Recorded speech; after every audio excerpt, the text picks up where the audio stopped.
हेमा जी, आप करीब 50 साल से इस इंडस्ट्री में हैं। क्या आपके जमाने से ये ड्रग चलता था या अभी कुछ सालों से प्रचलन बढ़ा है बॉलीवुड के अंदर?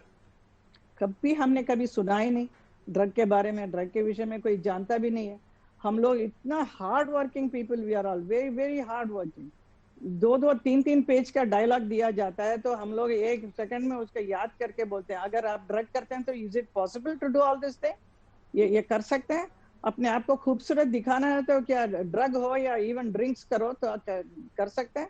We all have a very disciplined life. It is very important to lead a proper life. Proper exercise करो एंड योगा करो, and then only you can look good. You see the artist on the screen, they are looking beautiful. So many girls are looking so pretty. How they are looking? If they take drug, do you think they can look nice? Impossible.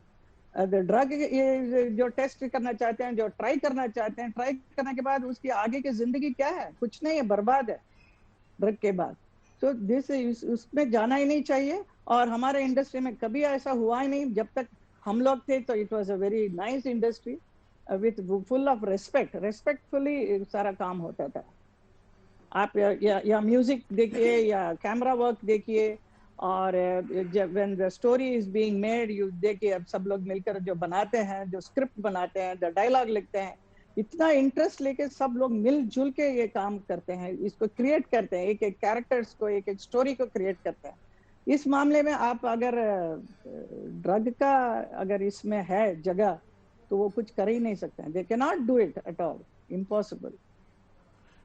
लेकिन हेमा जी, अभी भी आप industry से जुड़ी हुई हैं, तो आपको लगता है कि आपके जमाने में नहीं तो अभी कुछ सालों से कुछ पूरी अगर इंडस्ट्री की बात ना करें, जैसे आपने कहा कि पूरी इंडस्ट्री को बदनाम नहीं करना चाहिए, कुछ एक लोग हो सकते हैं, तो ये आपने भी सुना होगा कि पिछले कुछ सालों से, जैसे रवि किशन ने कहा कि पिछले करीब 10 सालों से बॉलीवुड में ड्रग प्रचलन में आया है, तो आपने भी सुना होगा कि कहीं ड्रग कुछ लोग प्रचलित। या देखिए कितने सालों से ये सब हो रहा है। I have no idea, nothing. I am very much out of it now. But मुझे इतना मालूम है अभी जो जो हाल ही में जो कुछ हो रहा है, जिसकी वजह से ये बहुत ज्यादा बढ़ कर निकल के आ रहा है सामने।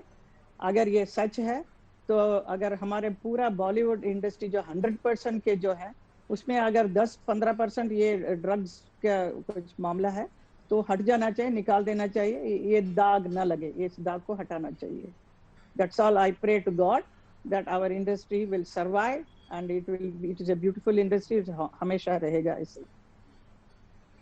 बिल्कुल। और दूसरा, कंगना रनौत जो है, उन्होंने भी कहा है कि बॉलीवुड में, क्योंकि वो कुछ सालों से इंडस्ट्री में आई हैं, तो उनका भी ये कहना है कि बॉलीवुड में ड्रग सर्व की जाती है पार्टियों में। बड़े बड़े फिल्म स्टार्स हों या दूसरे स्टार्स हों, उनकी पार्टियों में बिना ड्रग के कोई पार्टी होती ही नहीं है। अभी देखिए जो जाते हैं उनको मालूम होगा ना, हम लोग तो कहीं जाते नहीं, तो I don't know about all this thing, so I don't want to talk about this.